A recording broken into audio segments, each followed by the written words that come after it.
architects, barbers, even cosmetologists, entrepreneurship and knowledge, bringing all of this. Hey, hello, and welcome to Beyond the Chairs. My name is Ericka Chancellor, your host.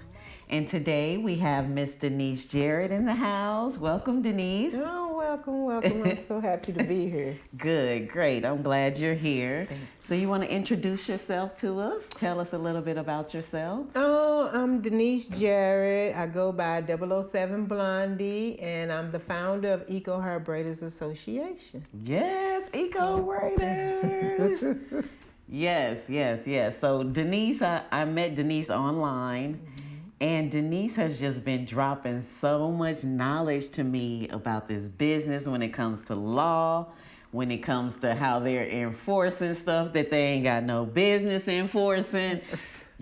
So me and Denise gonna be on a whole nother level when this thing start back. Okay. Ain't that right? Yes, we are. We'll be on a grander level, on a national level. Yes, ma'am. So the coronavirus. Let's talk about the coronavirus and how you think it has affected our businesses and just what's going on right now. With the coronavirus, I think that people should take it to their advantage. And they should use it with protecting themselves, because the Board of Cosmetology does not protect you, it protects the client. So at this point, the COVID has started where you can protect yourself and you can look into raising your rates and your prices. Okay. So raising your rates, so you're saying that braiders or hairstylists, this is a time where you could possibly start charging a little bit more? Knowing your worth as a stylist and demanding your fees, yes. Right. Especially when you have to put in COVID preparedness plans. Right. And you have to come up with PPEs and things of that nature. And you have to cut down on your clientele, cut down on your hours. You have to continue to keep your shop clean. You may have to go and get a ventilator or anything. So yes, you need to up your prices on them. Right. He said on it. Yes, definitely. That's for sure. That's for sure. Because it's like almost you're taking more of a higher risk. You are. And you don't even talk about the risk that you're taking if you're sewing in weaves. Yes. You using needles, y'all lining up needles and things of that nature. Yeah, you need to be getting your money. Right. I'm with that. I am with that. So, COVID people, it's time to up them prices.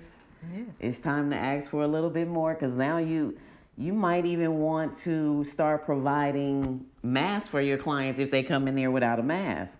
Where are you going to get the funds for that?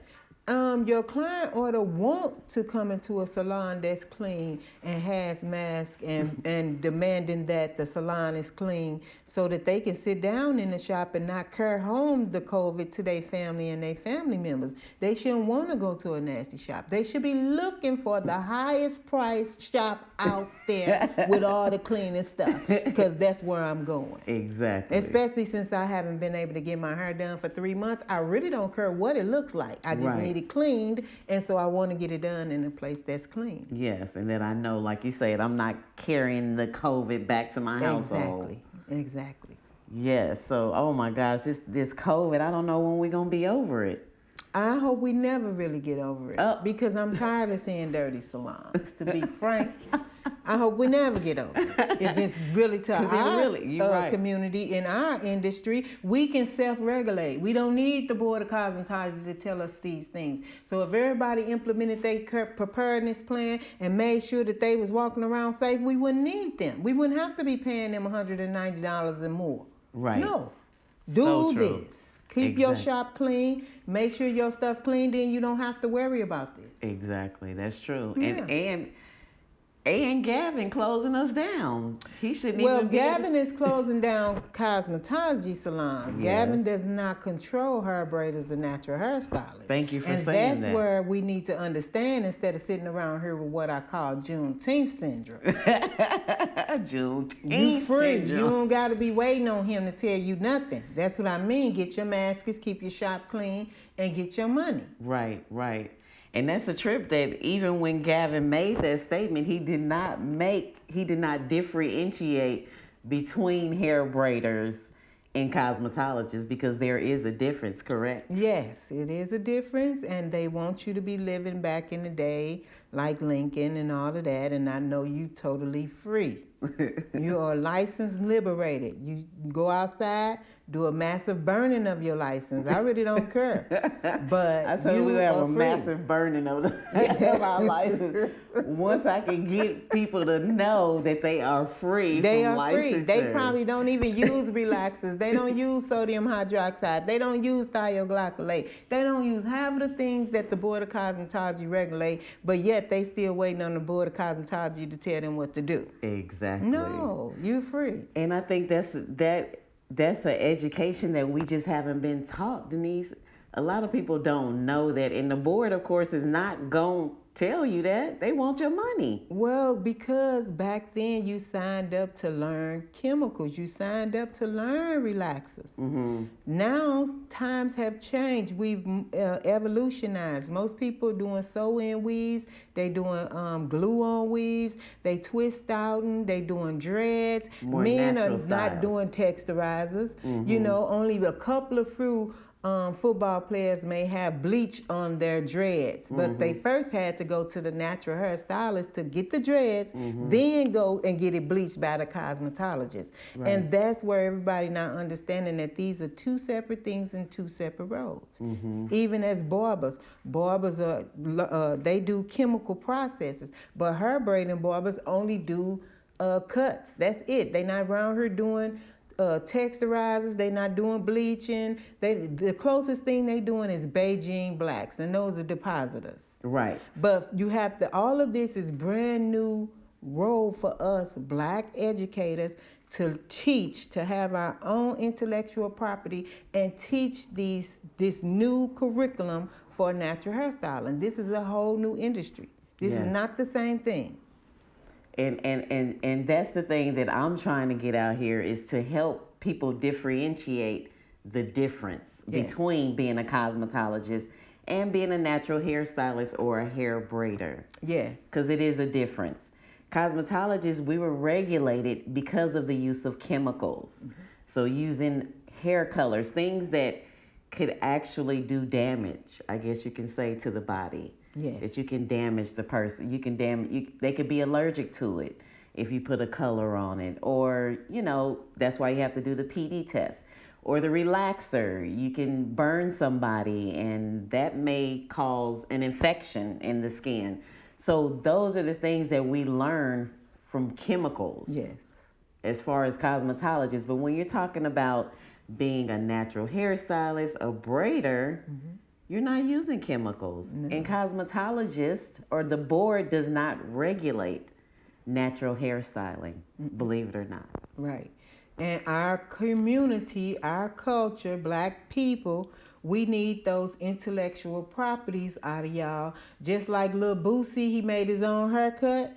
He got his own haircut, his own patent, his own intellectual property. The man that does the man weaves, he got his own weaves. Weaves and wigs are covered in this. So we need African American men to come along. When you attaching dreads back, if the girl pulled them out or however they happen, I don't know what happened. But we need these people to come along and put their curriculum together and get a national registration for us all. Yes. And everybody keep their shops clean, and then everybody know when they trying to go back in and regulate us or not. Because we'll be right back in a position like Dred Scott with Andrew Jackson, and now we in the days of Donald Trump where he talking about that was good. We not going back under nobody chains. It's license liberation, and you need to get with an organization that's going to fight with you down there through legislation. Yes, and that knows about legislations, because a lot of these people don't know about the law and how it affects them when it comes to doing hair. Yes. What they can regulate on you. They can't bust up in your shop if you are a natural hairstylist. They have no jurisdiction over it. No, they have nobody. The state, nobody have any jurisdiction. Yes, not your local government, nothing. your federal government The got federal jurisdiction. government has jurisdiction. But your state, these people don't have jurisdiction over natural hair. No. So don't let them fool you, y'all. And so when they making these blanket wild statements saying salons gotta close, they talking about the salons they regulate through their administration. Yes. They're not talking about salons that's not regulated through their administration. Y'all got that? All right, yeah, I told y'all Denise was gonna drop some knowledge, okay? Mm-hmm. She was gonna drop some knowledge when she comes. Because if you don't know, you don't know. Okay, so we're trying to help you find that out. Yes. So Denise, do you think that it's important to take your business beyond the chair? And what I mean by that is not just working or styling hair behind the chair, but doing things to help your business out that's not just doing hair. So that may mean retailing products, or they may mean teaching a class about how to do hair. Do you think that it's important for a stylist or a braider to do that? I think it's important for everyone that has a chair to think of themselves as the chair. You are the chair of your own self, your own establishment, and yes, you have to market your business. Not only do you have to market your business, you have to come up with some type of training for your business, some type of membership for your business with your clients. You can have a membership with them. You can come online and teach them different things. So yes, I believe everyone that has a chair needs to think that they are the chair. Which is like think that they are the chair. Uh-huh. All right then. Okay, so now we got to go to this diversity thing. So you already familiar with George Floyd and what we just went through with the knee on the neck and the diversity. So the Board of Barbering and Cosmetology, do you believe that they have shown diversity within the system? Okay, with the boards of Barbers and Cosmetology, we're going to speak on George Floyd and George Floyd on the neck syndrome. Before it was George Floyd and George Floyd on the neck, it was George Zeno. Okay, they locked him up in Minnesota too in 1899. He cut a white man's hair, and 3 other white men turned him in to the police, and he was locked up. This is how we got reciprocity to this day. Okay, where you can go across state lines with your license, this unholy license they got people carrying. So this is why we got to stand up now, because they can come and say you aren't supposed to be cutting her, and you could be the next George Zeno. Okay, and George Zeno really is a true man. You can look him up. And the Board of Barbers then became where they had, you could do reciprocity, and that's how the sign even came along, where everybody got the red, white, and blue sign. If you're not going to be a part of the barber board, the real board, not even just a member, because I'm telling you, just being a member and being a part of their quote-unquote association, because it's no longer a real union. Y'all no longer like the Teamsters. They no longer doing anything for you as a barber. So you need to snatch that red and white blue slime down and move on with your life, because yes, that no longer they got reciprocity, and you will wind up being a George Floyd if they come in your shop and you talking about you hair braiding, but you got red and white up there. Right. So no diversity. None. They don't have none. Some of their boards don't even reflect. Okay, the licensing for some of these barbers is like 74% African American men that's getting a license, and then the board don't even have one African American sitting on it. I know y'all kings ain't allowing that. Y'all need to hurry up and burn that stuff. Exactly. And give it to them. Please. Yeah, I won't want it. And they taking it, telling you got to have a marriage license to take care of your kids, since you ain't take care of your kids, and you need a marriage license, so they going to take your barber license since you ain't do the marriage license piece. Come on, you need to just get them all these unholy licenses and move on with your life. For real. Take that burden off of you. What you say, take that burden off of you? Yeah, take it off for you. You don't have to let that go on you. So licensure. Do you think it's important? Because I've had a lot of people come on here and they feel that licensure is important. And a lot of them say that they believe that licensure is important because it makes a more professional person. Licensure is important because it helps you go out and get your education, with that license. So what do you think? I can see your face over there. Licensure is important for us as professionalism, but it's really not, because professionalism is caught up in your customer service. It's not caught up in a license. You can have a license and just look raggedy or anything as the garbage man. That don't make him not being professional because he looking like that. He the professional at the garbage man and doing what he's supposed to do. And he doing what? Safety, sanitation. Same thing you supposed to be doing with an outfit on. So I don't think licensure make you professional. Licensure with driving Miss Daisy for your driver's license, okay? Think about that. That's where licensure really came from. It came from Morgan Freeman having to drive around a white woman to make sure she's safe, okay? Licensure you could do right now and just say you traveling through. You don't have a license. You do not need a license. A license is really what 007 Blonde, but 007 Bond, he really said license to kill.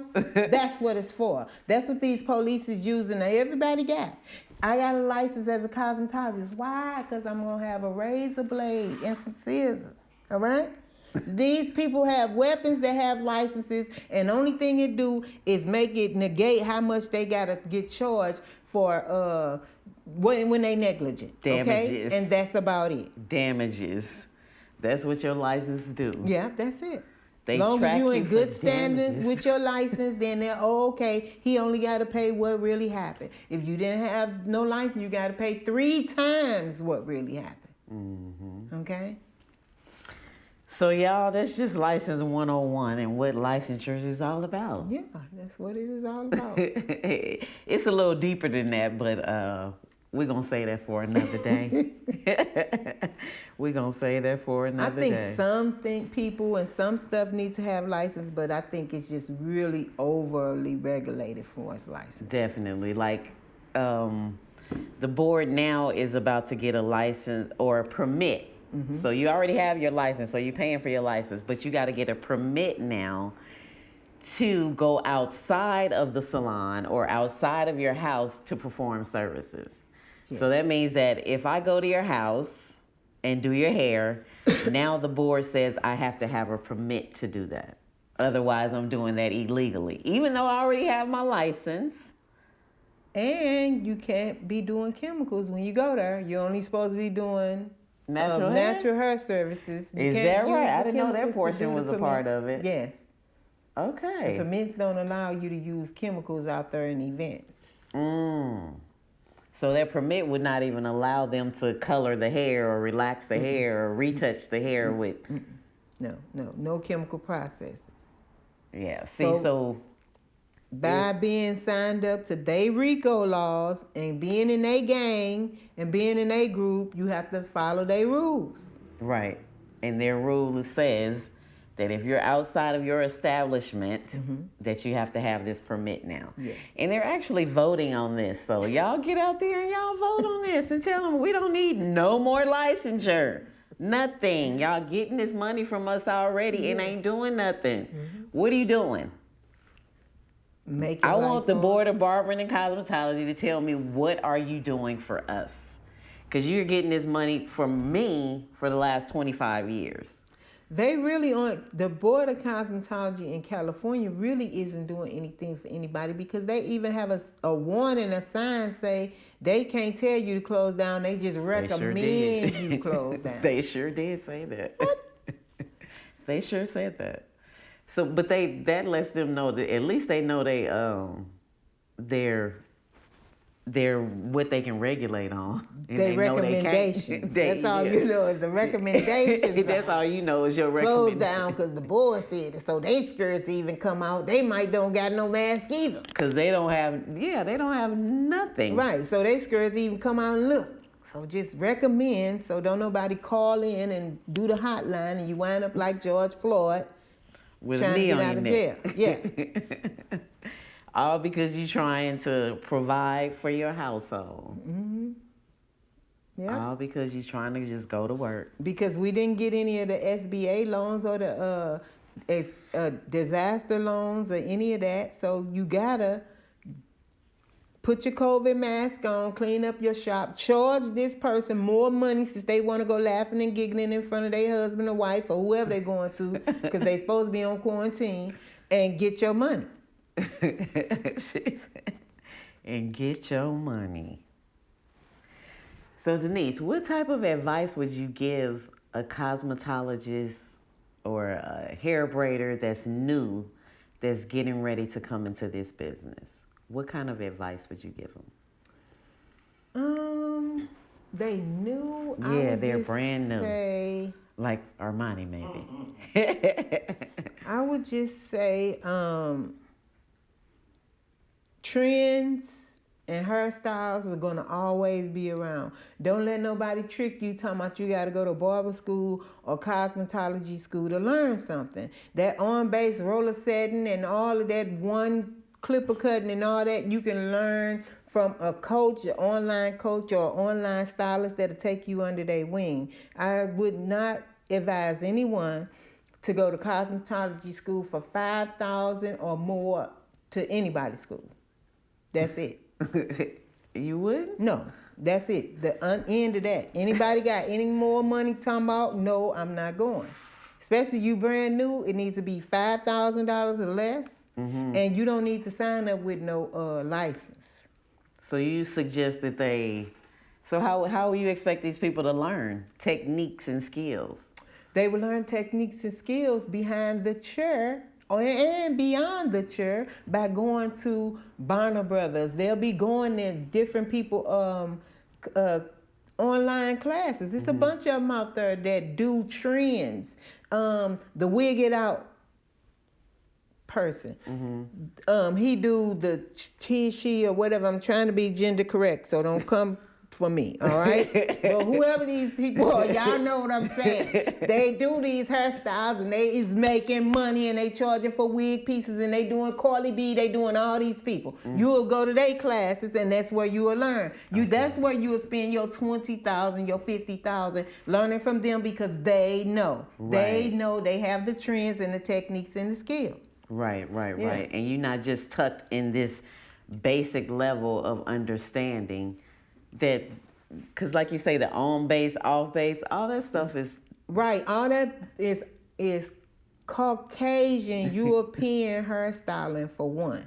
Okay, so whatever this book is and whatever it is they're teaching you, the whole curriculum is Caucasian. So you can go to somebody that got their own whole set, a whole shop, advanced learning school, and learn from them after you just get a basic salon infection control training, which is learn how to put a cape on and clean up a shop. Then you learn what's called trends, because trends are always going to come and go. Right.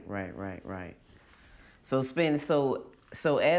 a new up and coming barber, hair braider, you would suggest that they learn infection control first. That's the first thing that they need to focus on, is infection control. Secondly, that's when they should start their skills training. In their skills training, they need to go up under somebody that's already been doing this. So somebody that has 25 years in the business, that's been cutting hair. Maybe already licensed. Licensed. Establishment license and all of that. They can train you. Right. Have them train you as opposed to going and spend $5,000 on these schools when they're really just trying to teach you how to pass the board. They're not really focused on your well-being, you protecting yourself, you protecting the client, and yeah, they're really focused on repetition that you're going to probably learn through trends anyway. They focus on you protecting the client, but in some cases in those schools, you may not even get a client. So you focus really on repetition, on doing a mannequin. Right, you are. Okay, you may not even get a client. You're going to be hoping and wishing then you get a client that you don't even want, kind and do all this crap. So this is why I'm saying you can learn repetitious stuff from someone else. Right. That's and already. Then get a real client. And in this case, you won't be learning oxidation of products and stuff like that.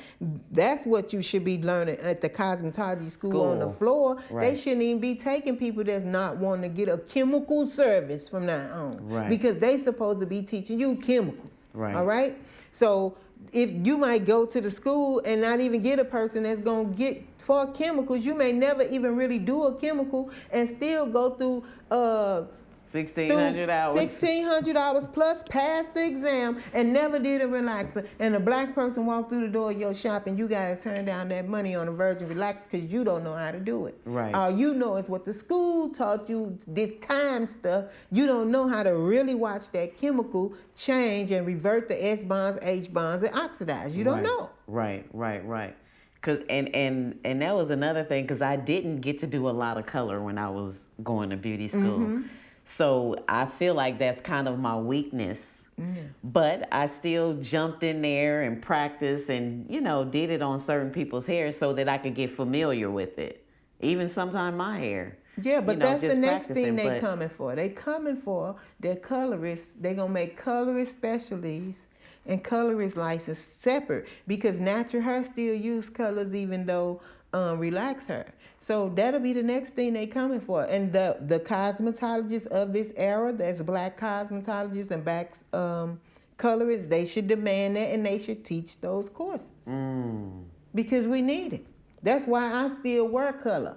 Yeah, I'm natural, but I got blonde on because I'm a licensed cosmetologist. So yeah, I'm a wear color. So I can show you where you got to separate so you don't get in trouble with trying to be a natural hair person and then you put some blonde or some color on. You not that. They still got that license, still got us in chains on that, but we gonna get undone. Right. So you're saying that even though they still regulate on the color, they still cannot regulate on us doing natural hair. Right.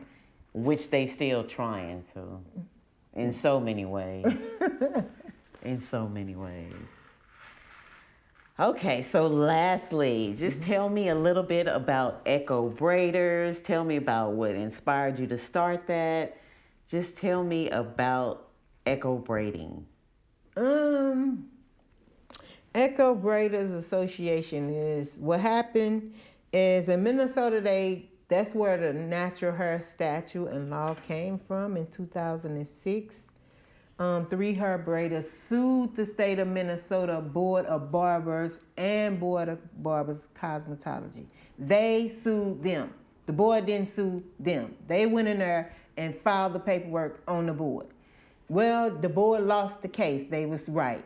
The board do not teach natural hair. So that's when they broke it off and they made it and they had it where you can go to the barber board first, because it includes hair-braiders as barbers and hair-braiders as cosmetologists in their salons. So the only thing is you can't use any penetrating chemicals, okay? So the cosmetology board didn't want it because that's where the first initial lawsuit started, so the barber board had it. They permanently enjoined them, meaning separated them, and created this. Well, I was living in California, then I moved back. This girl told me since I was a instructor, she needed this license, this registration. They weren't giving it to them. This all happened in 2006. I was back there in like 2009. She still couldn't open up her shop. A landlord, commercial landlord, actually wanted her to have this registration. And so, the registration is something that cosmetologists or board people need. That's what they needed in order to open up their salon. Exactly. They were really, what it is just like what you were saying beforehand. It was this permit for $25 that they were issuing them. However, in the court order, the Board of Cosmetology was permanently removed from governing a hair-braider. So that means that they wasn't supposed to be even touching nothing. They was in conflict. So during that time, I got to looking at it and looked down in the case more, investigated it, and went down into it. Contacted 007. The Institute of Justice, contacted the Boards of Cosmetology, contacted Rena Moran and Jeff Hayden of Minnesota Legislature, contacted all of them, every one of them over there. Housley, Kessler, they know me. They know I contacted them, told them that this Hair-braiders registration needed to come up out of the Board of Cosmetology. So we went in, we got it done. The only thing it is that we didn't get our money. That's $8,000 of all those braided, and created the Eco Hair-braiders Association, which now the eco part is we don't use chemicals. So that's why it's called Eco Hair. And our tagline is going green with hairstyling. And that's it. Okay. So you see what Eco Hair-braiders is about. It's about fighting for the people. Yes. And those are the type of organizations you want to be a part of. Oh, they can somebody do that's going somebody that's going to fight for you, that know the legislation, that's willing and able to help out a brother or a sister in the time of need. Mm-hmm. That's me. That's Denise. You can give me a call. I'm here. Because they still, they already still coming into some braider salons. They're still giving them a hard time, the boards. Yes, but currently we hoping all that to go away because we've taken this to a federal level. Okay, so because these boards went into their shop, and I contacted the Attorney General. The Attorney General told me I was correct and that they shouldn't have went in their shop and that they infringed upon our business. And as far as I'm concerned, they extorted and fined these hair braiders for no reason. So now I took it to the Department of Justice, okay, because Bill Barr, he's the highest Attorney General out there. So I contacted him, let him tell me this stuff because they trying to talk crazy to us, and we know that we are free. Right. Okay? So let's give them 30 days. They said 7 days, but it took them 14, but I told them that was okay.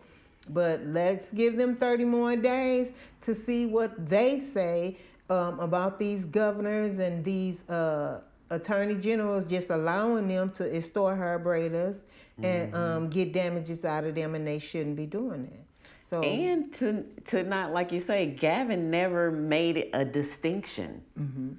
He never made a distinction between salons closing down and which ones have to close down. Hair braider salons are not under your jurisdiction.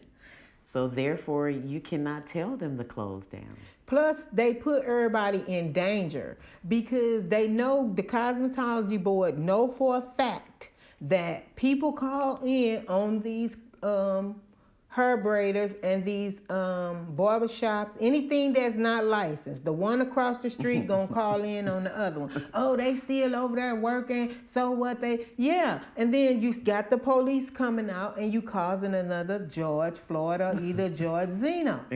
So this is what I'm saying by he making that long blanketed statement. He owe us an apology. He owe a declaratory statement out to all black people about that.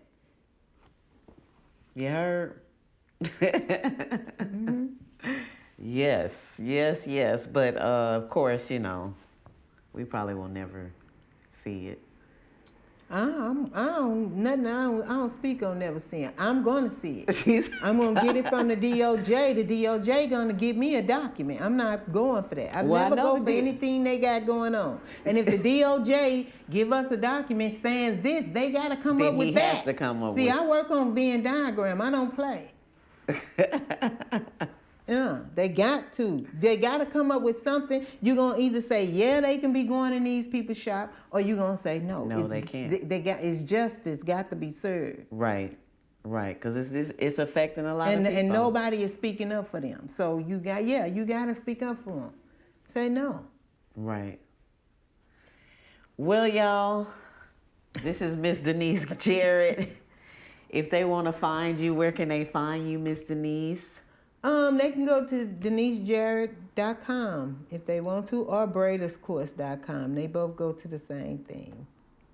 And Echo Hair-braiders. Yeah, they can look up eco Hair-braiders and stuff like that. And I got YouTube. Yep, I she got a lot of YouTube stuff, channel. but just most of my stuff got my phone number on it. 612-407-2824. And you can just give me a call and let me know what's going on, especially if I really like for you to give me a call if they done did something to you. And then I'm going to handle that and get it done for you. And in so any state. when you say did something to you, can you explain it? When I say did something to you, it could be like in New Jersey, they supposed to be giving you a hair braider registration and you can't find nobody to help you get it. You understand? So, or if like I said, your state don't want to regulate hair braiders, so you can't find an infection control and safety and sanitation course, so you can even legitimize yourself. Or if you then got a fine and it clearly says that you was a hair braider and they came in your shop, then yes, you need to contact me so that we can handle that. Y'all got that? All right, y'all. Well, thank you, Denise, for coming, and thanks for all your education and helping me. I mean, she just didn't open some doors and open my eyes to a lot of stuff, so I appreciate you. You have to. Thank you. Back and forth. And follow Beyond the Chairs page, follow our Instagram page, follow our YouTube channel, and I look forward to seeing you next time. All right, bye-bye. Bye. Hey, we gon' take it beyond the chair.